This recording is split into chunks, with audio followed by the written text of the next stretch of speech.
আসসালামু আলাইকুম ওয়া রাহমাতুল্লাহি ওয়া বারাকাতুহু।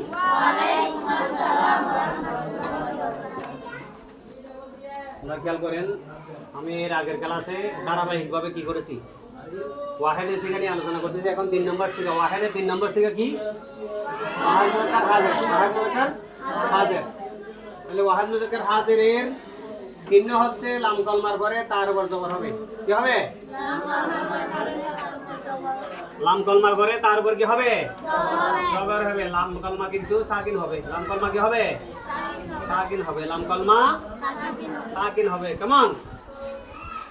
তাহলে লাম কলমা সাকিন হবে। লাম কলমার পরে কি হবে? তার উপর জবর হবে। তাহলে মাজি মুতলাক মারুফ হযেস বদলে মাজি মুতলাক মারুফ মিসলু ফাআলতা। ওয়াহান মুযাক্কার গায়েব আছে কি? ফাআলতা, তার উপর জবর। লাস্ট কি?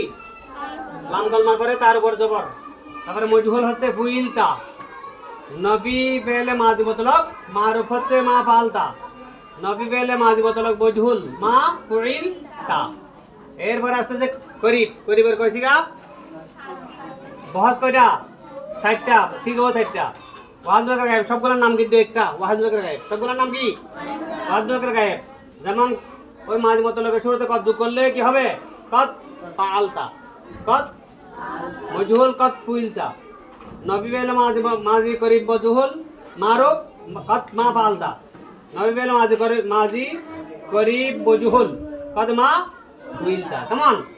এরপর আসতেছে মাজি বঈদ। মাজি কি? বঈদ। এটা যেহেতু ওয়াহাদ মুয়ান্নাস হাজিরের সিগা, ওয়াহাদ মুযাক্কার হাজিরের সিগা, সুতরাং এটা কানা গার্দান করতে গেলে কি হবে?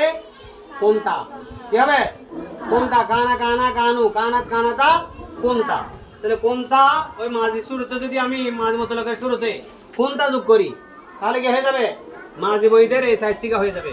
কোনতা ফাআলতা, কোনতা ফুইলতা মজহুল, কোনতা মা ফাআলতাম নবী মারুফ, কোনতা মা ফুইলতা। ঠিক আছে? মাজি বইদ গেল। এরপর আসতেছে কি? মাজি ইহতিমালি। এরপর কি? মাজি ইহতিমালি। তাহলে মাজি ইহতিমালি মাজি মুতলাকের শুরুতে যদি আমি কি করি? কি যোগ করি? লাল্লামা। মাজি মুতলাকের শুরুতে যদি আমি কি করি? লাল্লামা যোগ করি তাহলে কি হয়? মাজি ইহতিমালি।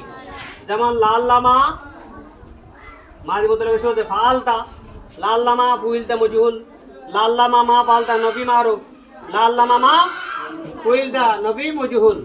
এরপর আসতেছে মাজি তামান্নি। এবার কি? মাজি তামান্নি। মাজি তামান্নি মাজি মুতলাকের শুরুতে কি যোগ করতে হবে? মাজি তামান্নি লাইতামা। লাইতামা যোগ করলে কি হবে? মাজি তামান্নি সিগা গঠিত হবে। তাহলে ওই মাজি মুতলাকের শুরুতে লাইতামা আমি যোগ করব। লাইতামা তামান্নি মারুফ, লাইতামা ফাআলতা, লাইতামা ফুইলতা, লাইতামা মা ফাআলতা, লাইতামা মা ফুইলতা। এগুলো সব সাকিন হবে আর কি। ঠিক আছে? বুঝতে পারছো তোমরা? এই সবাই বুঝতে পারছো? তাহলে এগুলার উপর ভিত্তি করে সবগুলো তোমরা কি করবা? অন্যান্য মজদুর দিয়ে তোমরা নিজেরা চর্চা করতে হবে, লিখতে হবে। এগুলো একবার সাথে আলোচনা করতে হবে। আসসালামু আলাইকুম ওয়া রাহমাতুল্লাহ।